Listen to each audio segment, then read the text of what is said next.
is CNN. Updating the latest developments today, CNN has confirmed the existence of an internal White House memo advocating the overthrow of Afghans ruling Taliban. The document says the U.S. would aid those who seek to topple the regime. The Pentagon disputes reports that 3 American commandos and 2 Afghan guides were captured inside Afghanistan. A White House official called that report bogus and untrue. For the first time since September 11th and the terrorist attacks, the United Nations is attempting to move humanitarian aid into Afghanistan. The shipment would bring about 200 metric tons of food, medical supplies, and blankets to northern Afghanistan. About 2,500 people turned out today for a unity walk to the Pentagon.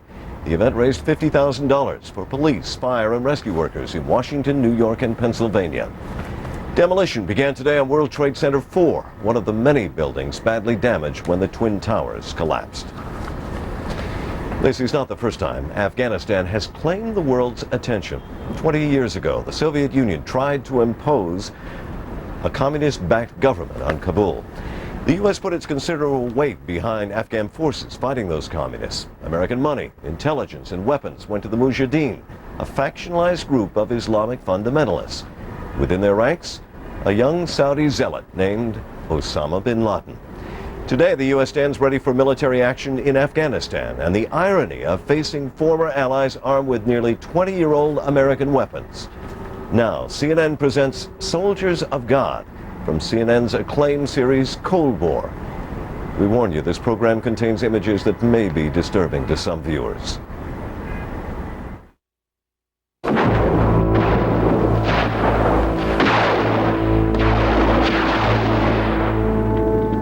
Afghanistan, a war which cost the lives of nearly 15,000 young Soviet conscripts and an estimated 1 million Afghans. It was the Soviet Union's Vietnam syndrome, so to speak. It was impossible for a great superpower to run away from this wild country.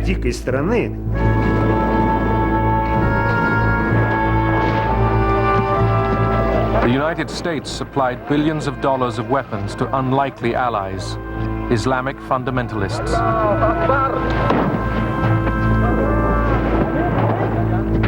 It is entirely true that this was a war that was fought with our gold, but with their blood.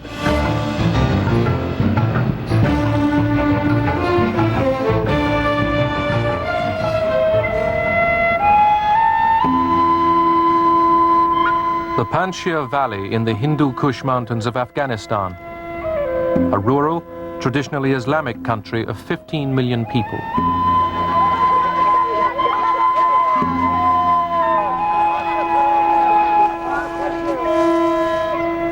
Foreign nations had tried to conquer it for centuries. None succeeded.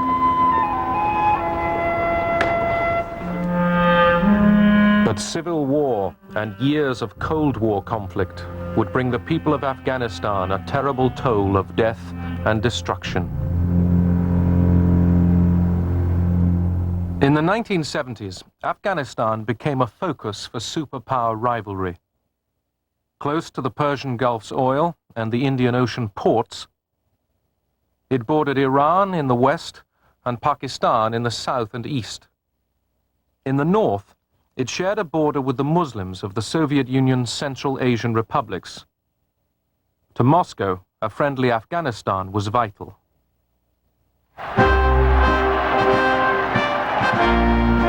Kabul, Afghanistan, April 1978. A military coup brings a left-wing regime to power. Soviet cameras portray it as a romantic, popular revolution. Crowds were organized to celebrate the change of power.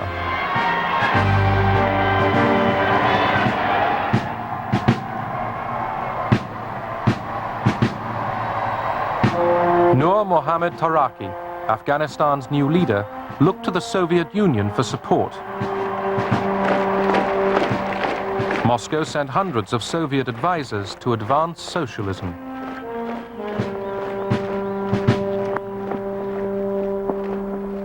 The vast majority of Afghan people had no jobs. Afghanistan was an agricultural country. We thought it was best to introduce land reforms and give land to the landless. It would enable them to work their own land and raise their standard of living. The left-wing regime set about reforming Afghanistan by decree. Land was taken from large owners and handed to the peasants who worked it.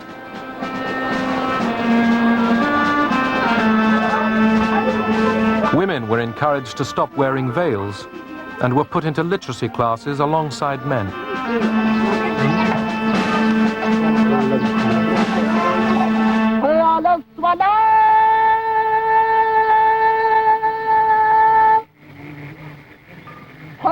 In the countryside, the reforms were seen to threaten ancient customs and the authority of the Islamic priests, the mullahs.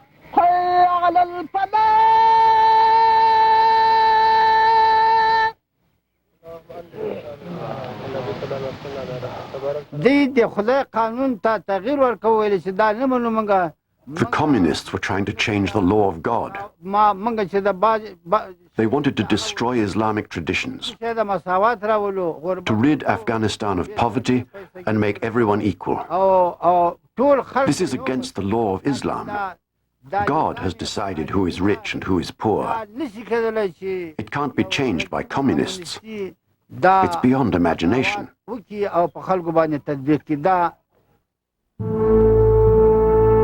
To counter communist efforts to spread their new doctrine, opponents of the reforms burnt down schools and universities. Thousands of Afghans fled to Pakistan to avoid the revolutionary turmoil. Resistance was growing throughout the country. Brezhnev and the Politburo tried to talk sense into Kabul. We couldn't understand how they could build socialism in just 5 years. We said, you can't do that. We've been building socialism for 60 years and we're still not finished. But they thought it was us that had got it wrong. Naivety was coming out of their every orifice. It was in their every word. In neighboring Iran, crowds joined the call of the Afghan resistance for a jihad, or holy war, against the godless communists. Other Islamic countries took up the cry.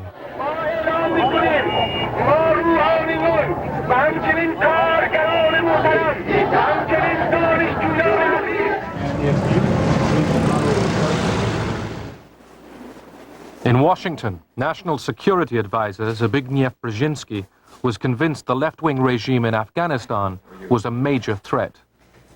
Yeah, and that will deal first with Iran, then with Afghanistan and the regional implications. Brzezinski told President Carter that Moscow might use the Afghan crisis to move south and seize the oil of the Persian Gulf. Well, I have essentially 4 items I'd like to do a quick review.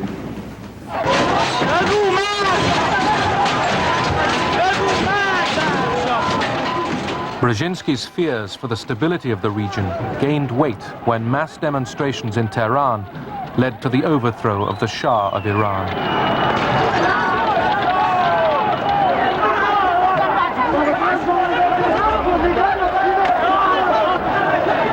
The Shah's fall lost America its most important ally in the region.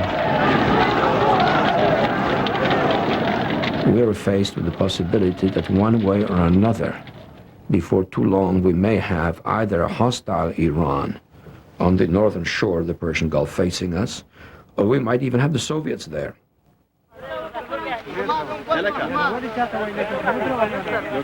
The Islamic groups fighting the communists received covert American aid for the first time in July 1979. President Carter began by sending communications equipment. The rebels called themselves the Mujahideen, the soldiers of God. They were mostly peasants, organized by village mullahs and landowners. Many of their weapons were captured from the communist regime. From the refugee camps in Pakistan, recruits for the jihad walked for days across the mountains to reach the fighting. Ranged against the Mujahideen was a mechanized, Soviet-trained Afghan army.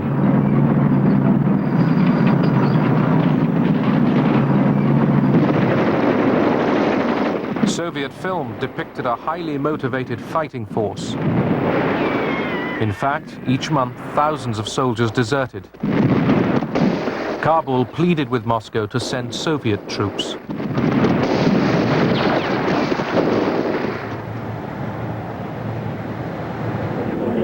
In the Kremlin, Soviet leaders repeatedly met to discuss the Afghan crisis. After mobs massacred Soviet advisors and their families in Herat, Kabul's request for Soviet troops moved up the agenda.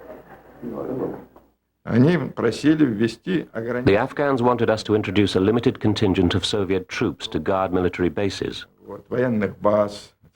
They just couldn't cope with the Mujahideen themselves. At first they spoke about a battalion, then about a brigade. They kept insisting and pushing for Soviet troops, but we kept refusing and refusing and refusing.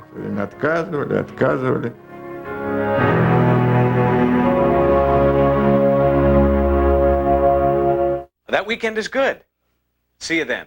Going away for a weekend? Then live like a high roller. Go from your hotel to the movies, the shopping malls, and the sports bars.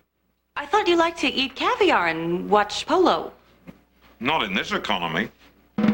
With Courtyard come out and play rates, you can make the most of your weekend plans. We'll send you a postcard. Yeah, whatever. Call 1-800-MARRIOTT. Courtyard, your Marriott awaits. If you don't control your business, it just might control you. We're #1 in enterprise management software. Hello, tomorrow. We are Computer Associates. He has a power. You couldn't know? To predict the future. Believe me, I know. And to pass his gift to another. Anthony Hopkins, Hearts in Atlantis. Rated PG-13. Now playing at a theater near you. What kind of beer you got? Food? Anything else? Haydn's Cello Concerto in C major. Which performance? Gorski? Yachting? Or Chin? How's that possible? Our jukebox is every performance by every artist of every piece of music ever recorded. This is the technology that makes it happen. This is Riding the Light. Quest.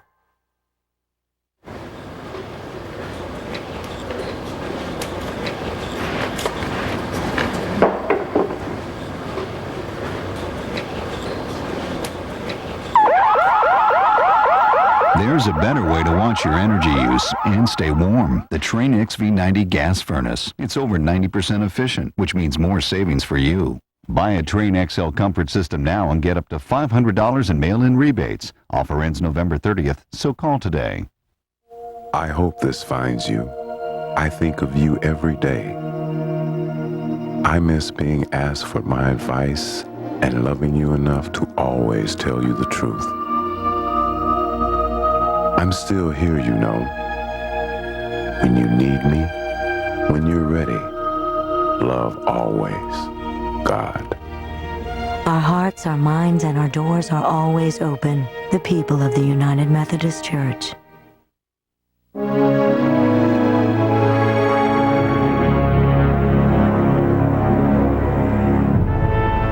President Taraki had an apparently devoted prime minister, Hafizullah Amin.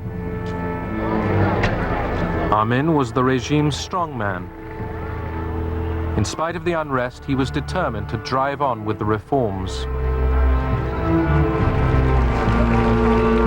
Amin launched a campaign of terror.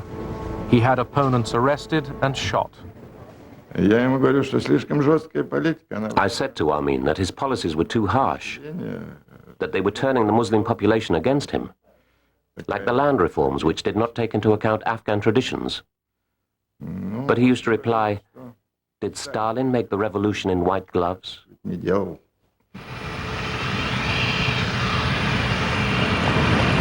Afghan President Taraki flew to Moscow to discuss with Soviet leader Leonid Brezhnev how to curb Armin's excesses.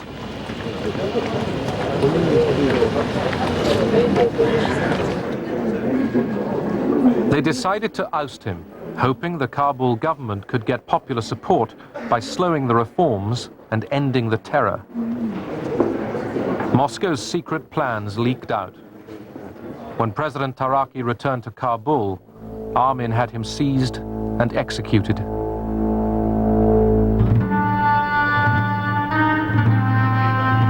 Armin realized the Soviets wanted him out. He began to seek better ties with the West. The KGB even imagined Armin might be a CIA agent. Andropov, the head of the KGB, became very concerned about Armin flirting with the Americans.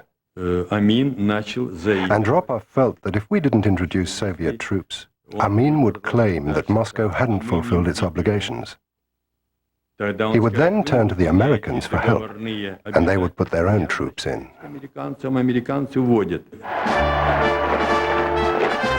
In Moscow, the arguments were mounting in favor of using an invasion to remove Armin. In the past, Soviet military action to topple troublesome foreign leaders had worked in Hungary and Czechoslovakia.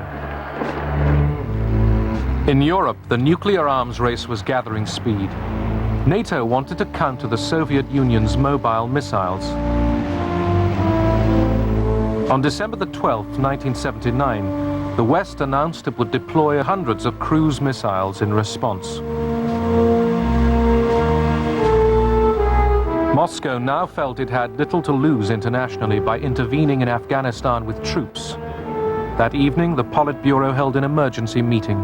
Прежде всего, это озабоченность безопасностью южных границ Советского. Our major concern was the security of the southern borders of the Soviet Union. Этих причин говорить. Это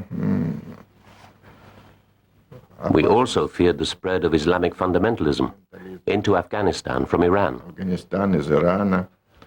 I said that military intervention in Afghanistan would be very difficult for our army. It would not necessarily lead to success. One only has to consider the conditions in Afghanistan, its geography, its history, and especially the independent nature of the Afghans.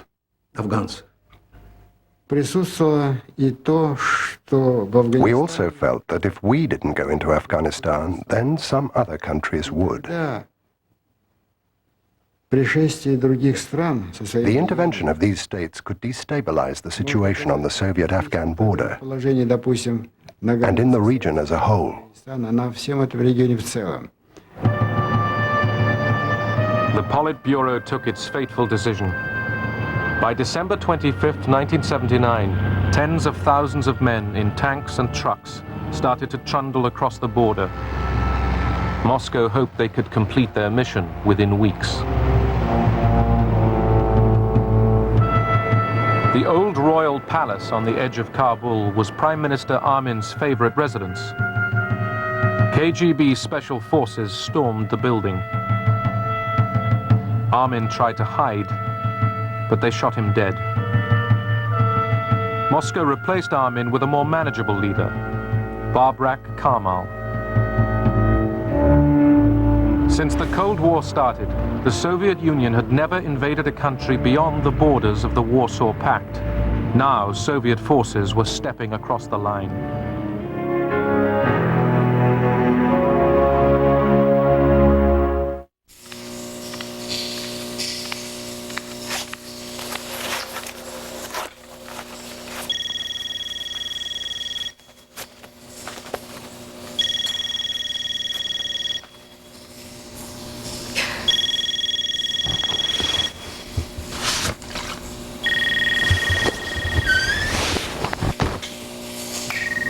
Connect with yourself.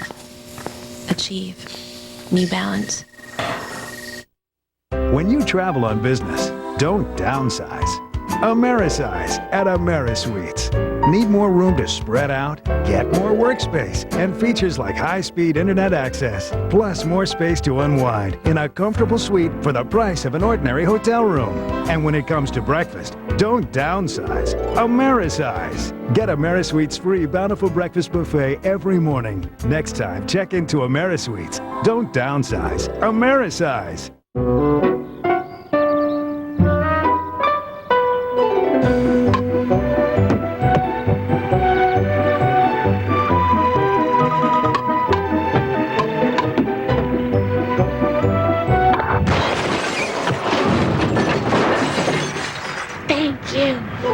Save now during Pella's replacement window and door sale. Visit the Pella showroom nearest you. Pella, viewed to be the best. The more you live, the more a bladder control issue shouldn't hold you back. New Serenity Slender gives you 3 layers of protection. The core of super absorbers keeps you drier. New Serenity Slender, more protection, less bad. Now that's more you. Would you like to lower your monthly mortgage payments or use the equity in your home to consolidate your credit card or other debts? Just log on to ditech.com or call 1-800-71-FIXED. Today's low fixed rate with 0 points is only 6.750%. Lower interest rates, lower monthly payments. It's smart money from ditech.com. For fast, friendly service, apply online or call 1-800-71-FIXED right now. Every dollar given to the September 11th Fund will help rebuild shattered lives. You can donate at any branch of Bank of America. For more information, please visit September11fund.com. Thank you for your support.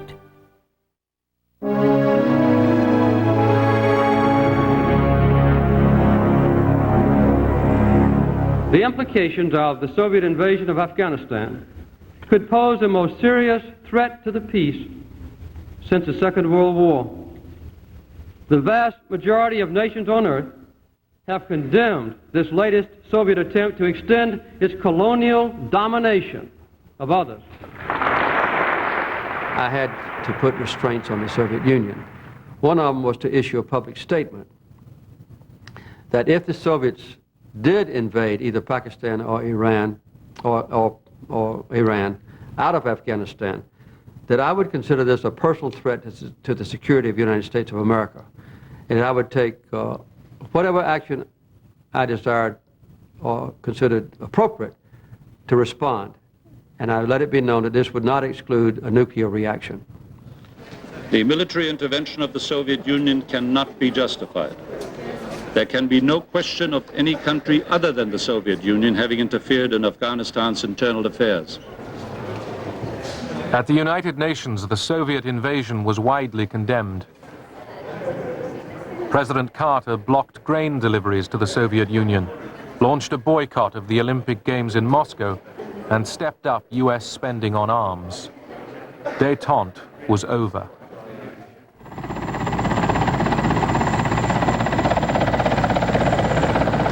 U.S. National Security Advisor Brzezinski flew to Pakistan to set about rallying resistance. He wanted to arm the Mujahideen without revealing America's role. On the Afghan border near the Khyber Pass, he urged the soldiers of God to redouble their efforts. We know of their deep belief in God, and we are confident that their struggle will succeed. That land over there is yours. You'll go back to it one day because your fight will prevail and you'll have your homes and your mosques back again because your cause is right and God is on your side.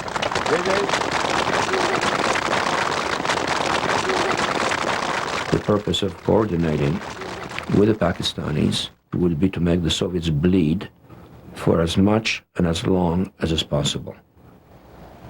Do we know whether any Soviet units have reached these border posts? No. They're holding back. They are holding back. We started providing weapons to the Mujahideen from various sources again. Some, for example, some Soviet arms from the Egyptians and the Chinese. We even got Soviet arms from the Czechoslovak communist government, since it was obviously susceptible to material incentives. And at some point, we started buying arms for the Mujahideen from the Soviet army in Afghanistan, because that army was increasingly corrupt. Brzezinski sought the help of General Zia al-Haq, Pakistan's military ruler. Pakistan always had a keen interest in Afghanistan. Pakistan wanted a friendly and strongly Islamic neighbor.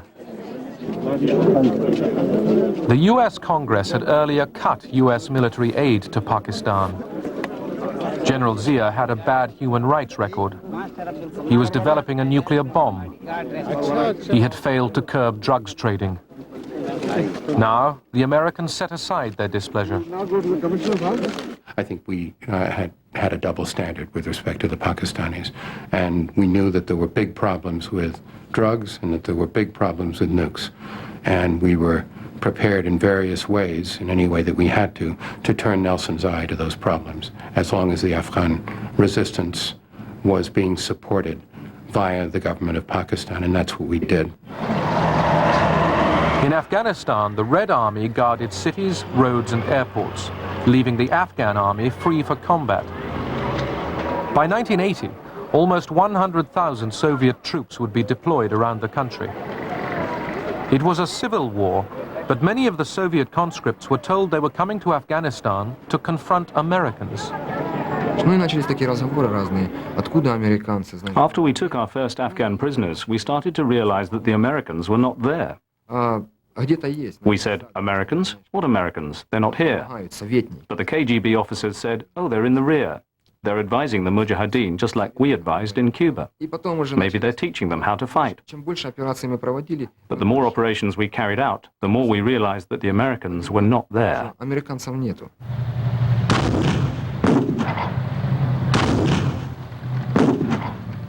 Against their wishes, the Soviets were soon sucked into combat.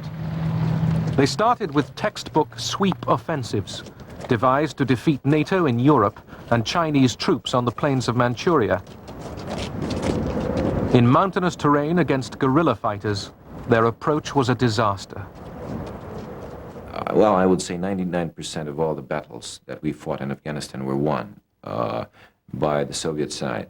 But the problem is that the next morning, we had the same old situation, as if there was no battle. Mujahideen were again in that village where they were. We thought we destroyed them just the other day. So it was an absolutely useless war.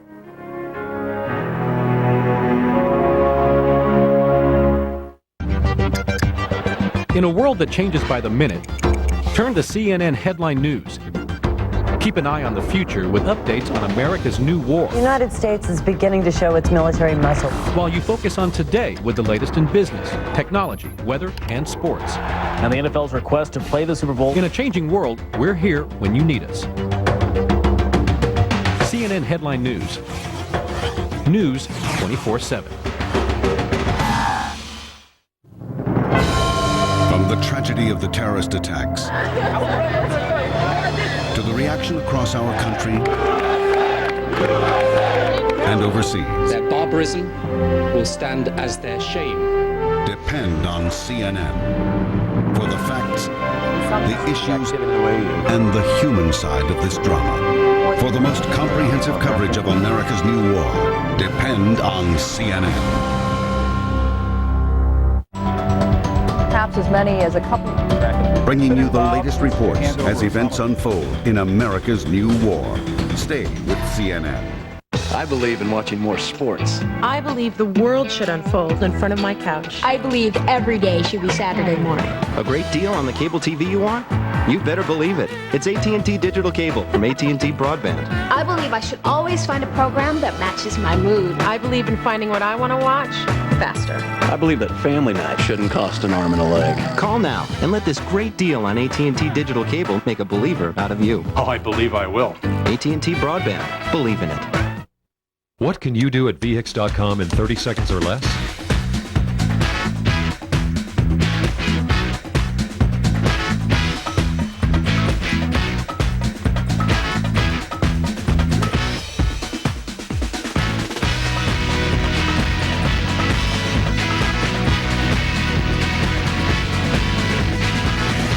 didn't even break a sweat. VHIX.com, roadmap to the automotive world. This is CNN.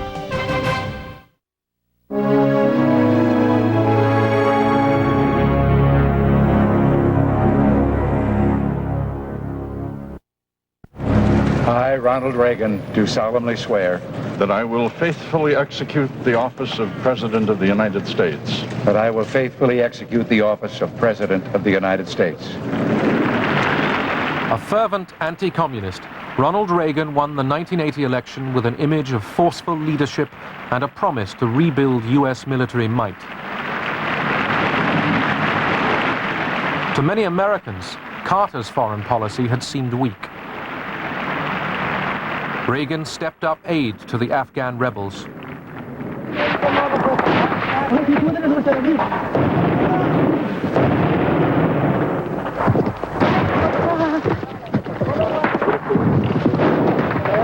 The Mujahideen were made up of numerous factions. They were split on tribal and ethnic lines.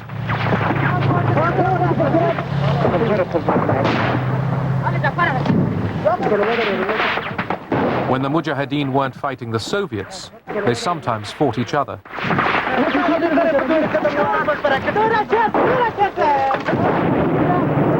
Allahu Akbar!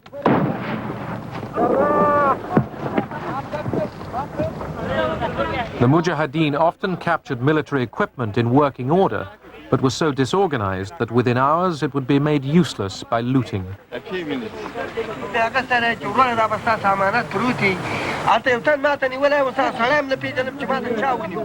made the comment that gratitude in the Afghan dictionary is going to be found somewhere after gimme and gotcha.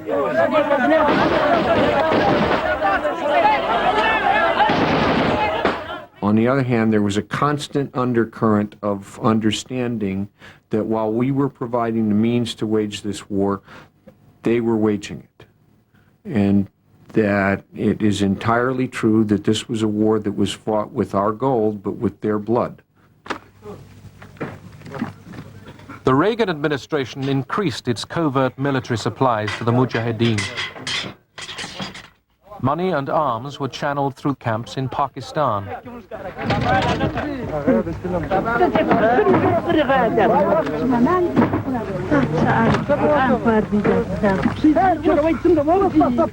By controlling the way aid was distributed, the Pakistanis hoped to install a fundamentalist regime in Afghanistan. They favored the extremist Gulbuddin Hekmatyar. The Pakistanis then needed to have people that they could manipulate. It is for that reason that American aid, whatever it was, and in the early period it was minimal, later it became more significant, was essentially directed by the Pakistanis to Gulbuddin at the expense of other groups. The arms were not distributed fairly.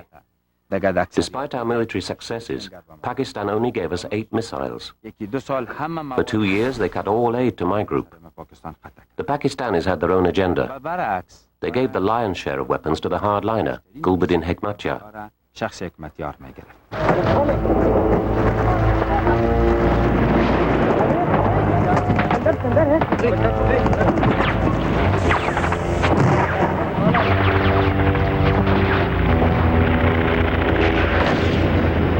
Inside Afghanistan, the ferocity of the civil war increased.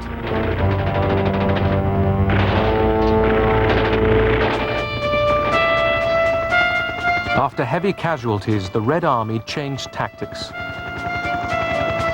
They abandoned massive armored sweeps and took to the air. Soviet commanders would be dropped in by helicopters to cut the Mujahideen's escape routes.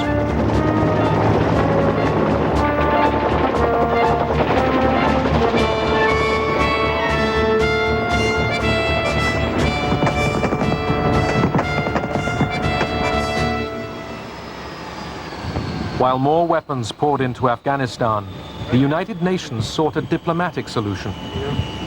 Under-Secretary Diego Cordoves tried to broker a deal for the Soviet Union to withdraw if military aid to the Mujahideen was stopped. His shuttle diplomacy made little headway with Afghan President Babrak Karmal.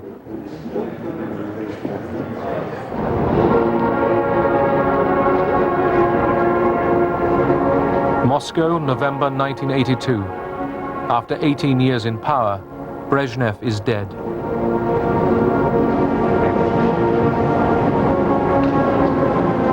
The state funeral was used for a new Afghan initiative. After the ceremony, Yuri Andropov, the new Soviet president, told Pakistan's foreign minister that he might accept the United Nations plan. But the Americans didn't trust Andropov. We never considered that the Soviets would actually back out of Afghanistan and negotiate their way out. It didn't seem a credible thing for them to do, because we didn't think that they were at all disposed to do that. So naturally, when we talked with the Pakistanis, we pressed them always to continue the pressure. The Bible tells us there will be a time for peace. But so far this century, mankind has failed to find it. In these times when... The United States and Pakistan were not ready for a deal with Moscow. For Washington, the UN's peace plan was a sideshow. The peace-loving nations of the world must condemn aggression. Throughout Afghanistan, Soviet aircraft were now bombing indiscriminately.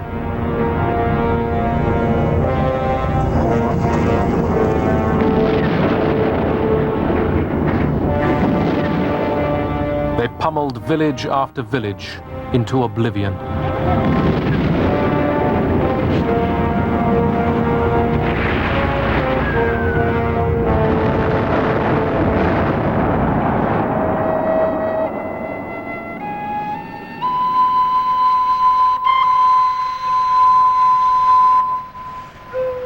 In a typical attack on April the 8th, 1985, the villages of Kutz and Mindrawar on the Kabul-Jalalabad highway were bombed, then overrun by Soviet troops. The Soviets destroyed the whole village. It's impossible to count how many they killed. The men were dragged out of their houses and sent off to the Afghan army. Those who refused were taken aside and gunned down, butchered. The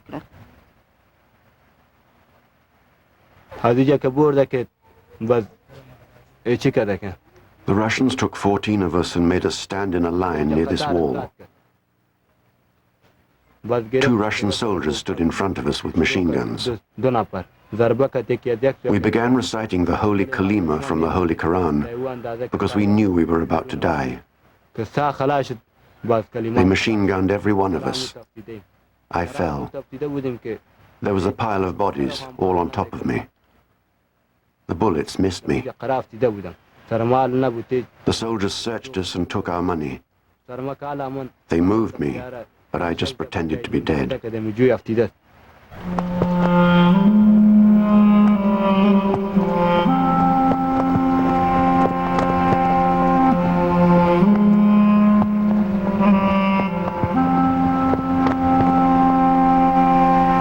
Thousands of civilians were killed in similar Soviet atrocities throughout Afghanistan.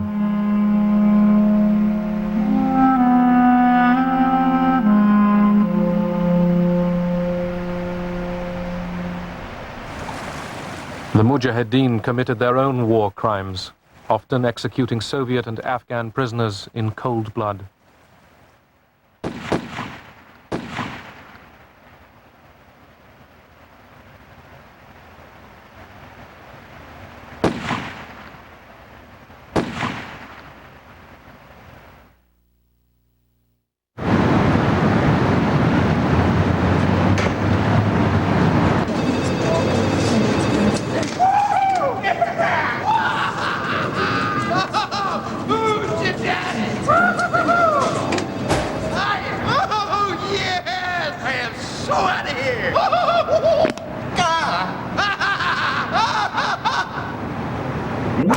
Job that makes you happy? Post your resume now. Monster.com. You the monster. America trusts America Online to make everything easy. It's just real simple to keep in touch with AOL. Oh, I love hearing you've got mail. Instant messages are so much fun. And now AOL makes it easier to get health information with WebMD. I discovered WebMD. WebMD is America's leading source of health information online. Communities on everything from diabetes to weight loss. Love the chat room. A site that I trust. AOL has got it all. Now's the perfect time to experience America Online. So easy to use, no wonder it's #1. Call 1-800-4ONLINE. The more you live, the more you love, the more you laugh. The more a bladder control issue shouldn't hold you back. Discover new Serenity Slender. A breakthrough creates 3 layers of protection. The core of super absorbers keeps you drier, and our thinnest design ever. Even the leading maxi doesn't come close to letting you feel this free. New Serenity Slender. More protection, less pad. Now that's more you. This is the Afghanistan you've never seen until now. Go deep inside the nation at the center of the world's attention, where personal freedom can cost you your life under the rule of the Taliban. See atrocities the world doesn't know about in a country where justice can mean the blood of innocent people. One woman exposes the shocking truth in the riveting documentary that has everyone talking. See it in its entirety as CNN presents Beneath the Veil, Sunday, 11 Eastern on CNN.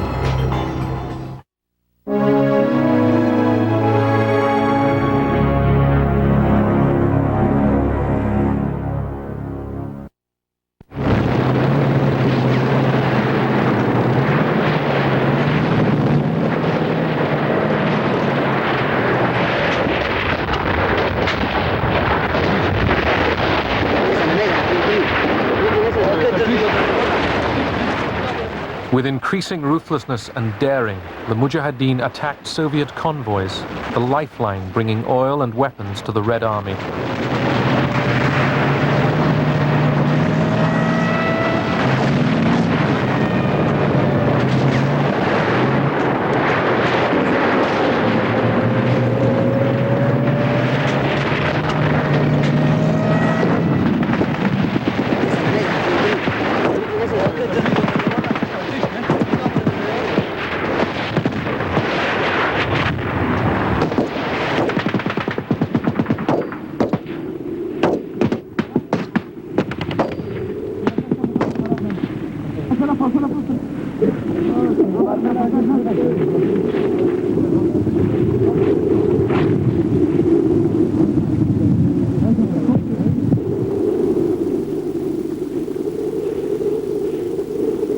The toll of Soviet dead rose to as much as 2,000 a year.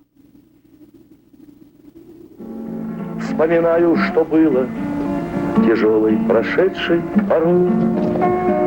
Помню зарево свет. Many Soviet conscripts were raw recruits, sent to Afghanistan after only 3 months of basic training. Sickness, drunkenness, and drug abuse sapped the army's strength. The wounded got minimal care. The war seemed pointless.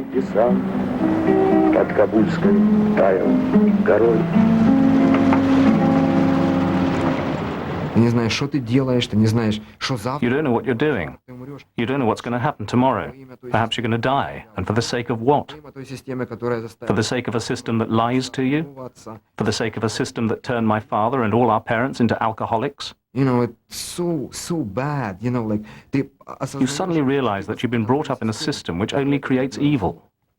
You just want to escape from it, but you don't know where to run. You've only got one hope. To eat half a kilo of opium, go to sleep and never wake up. Солдаты дружественных армий. Их часто можно видеть рядом. И в минуты отдыха, и в бою, и в день добровольного труда, хашара, как его здесь называют. Мы побывали на одном из таких дней, когда воины участвовали в строительстве новых корпусов детского дома Ватан, Родина. Ибо советский воин не только защитник, но и созидатель. Немало народно-хозяйственных объектов Демократической Республики Афганистан было сооружено. The propaganda was repeated daily in the Soviet press. Returning veterans began to reveal the Soviet troops' true role. But Soviet newspaper readers searched in vain for accurate reports. Basically, it was total disinformation of the Soviet public. Soviet soldiers were not fighting a war, the propaganda said. They were building schools, kindergartens, roads, and guarding caravans with food. That's it. In cemeteries across the Soviet Union, the cost of the invasion became impossible to hide. Many Russian mothers lost their only child.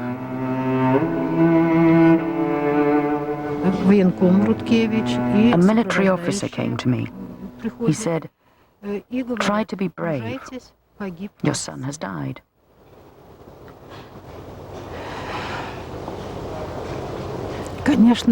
I couldn't believe it. No. I'd only received a letter from him the day before. I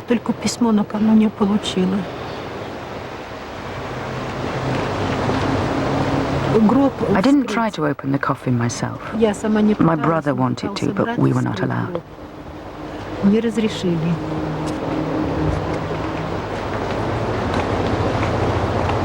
The funeral was very quick. They buried him, and that was it. It was very hard.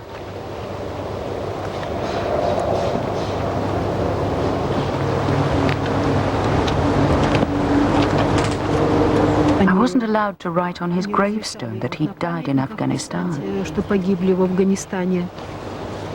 I could only write in small letters at the bottom that he'd died while fulfilling his internationalist duty. I didn't see him dead. So to me, he's still alive. At every doorbell, I think my son has come back. I don't believe he died.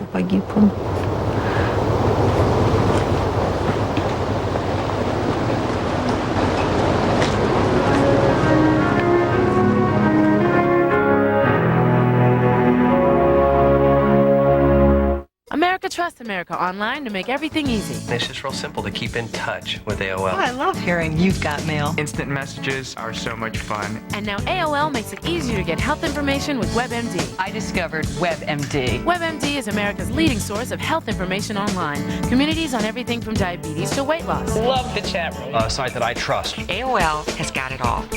Now's the perfect time to experience America Online. So easy to use, no wonder it's #1. Call 1-800-4ONLINE. Dry and sunny every day. Sounds like a dream, doesn't it? Especially if you experience occasional loss of bladder control.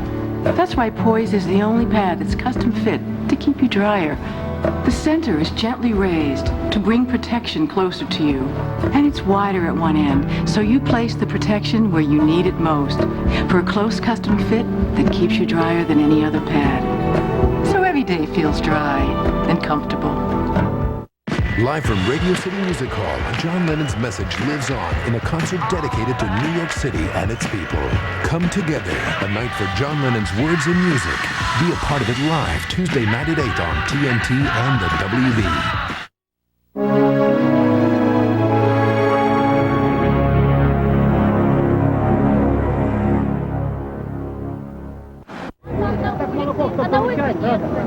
In March 1985, an energetic new leader took power in the Kremlin. As Mikhail Gorbachev met crowds of Russians on tours around the country, opposition to the war could finally be expressed in public. Thousands of protest letters poured into Gorbachev's office each week. И надо было все-таки We had to finish this war, but in such a way that the Russian people would understand why tens of thousands had died and tens of thousands had become invalids. We had to explain what it was all for. We couldn't just run away from there in shame. No. We needed to find a process.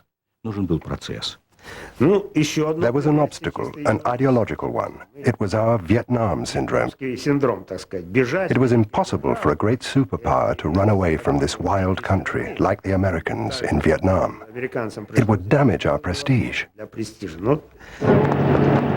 The United Nations envoy, Diego Cordovez, was told by Gorbachev that the Soviet Union would consider withdrawing under a UN agreement. The emerging issue was what kind of government would run Afghanistan if the Soviets left.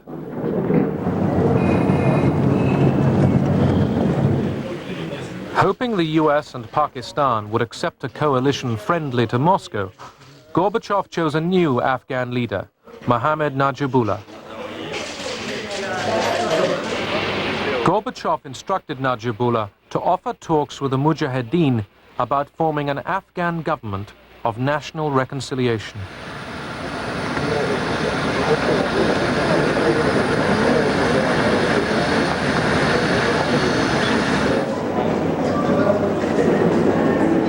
Gorbachev and his peace initiatives were applauded in Moscow, but not yet accepted in Washington. He was KGB and he was all of the old school, and he had some very dubious associations and all the rest. He was trying to persuade the old-line communists that he was with them, and he would appoint them to various positions, and he would not make major changes in the economy or in the economic policies or in the military policies. On return from his first summit with Gorbachev, Reagan sensed Moscow wanted a deal to get out of Afghanistan. But American hardliners wanted revenge for Vietnam. Pressed by Congress, Reagan urged the Mujahideen to go for victory. It wasn't until really between about 83 to 85 that the forces in Washington who asked the question, well, maybe we can win this. Let's not put in $100 million a year worth of weapons. Let's put in $1 billion a year worth of weapons. To combat Soviet air supremacy, the United States decided to try out its latest missile, the Stinger.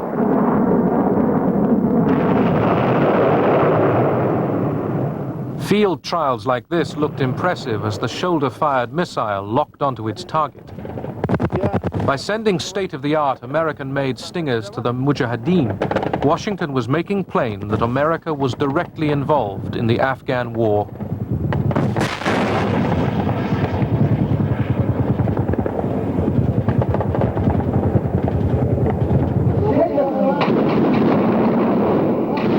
Spurred on by the increased American aid, the Mujahideen opposed a UN-brokered peace agreement that would enable the withdrawal of Soviet troops, but leave the Kabul regime in place.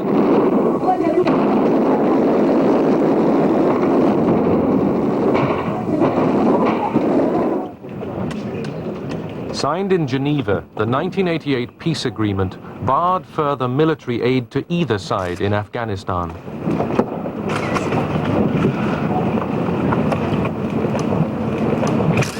Both superpowers ignored the ban.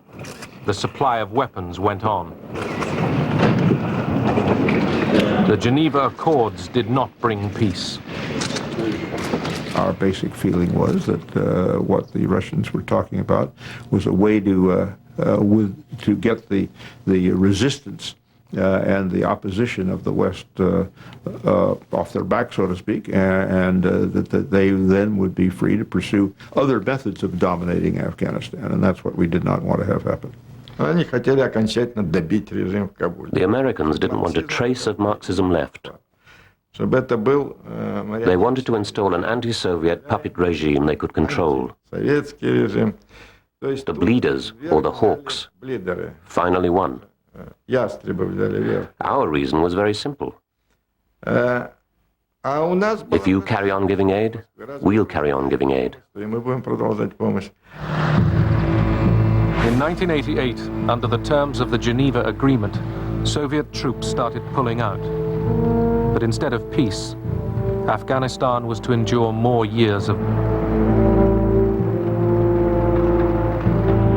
I haven't had a bad night.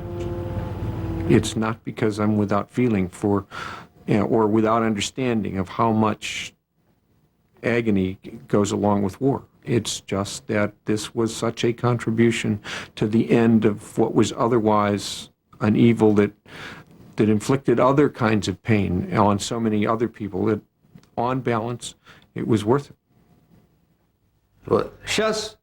The Afghan people have become the main victims. The Afghans are now fighting each other.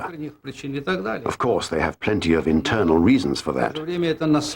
But at the same time, it's because of a legacy which started in the 1970s that they are now fighting each other with American and Soviet weapons.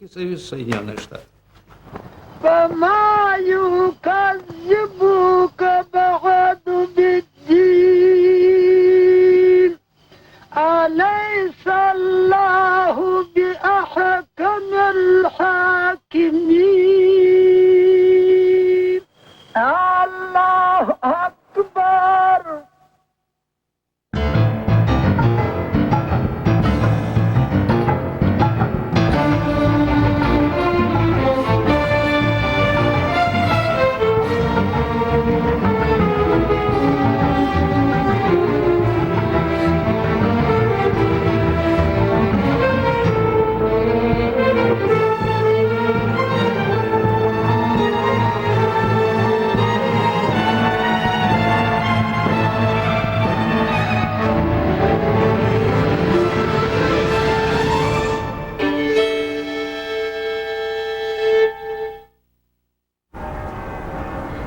The Soviet withdrawal from Afghanistan in the late 80s would not bring peace to the nation. Factional fighting wore on through the mid-90s until one group emerged as a dominant political force. They were the Taliban, and they took over Kabul in 1996, imposing strict fundamentalist Islamic law on at least 80% of the land, and widespread suffering on a people already battered by decades of war. I'm Martin Savage. Coming up at the top of the hour, more news of CNN's coverage of America's new war.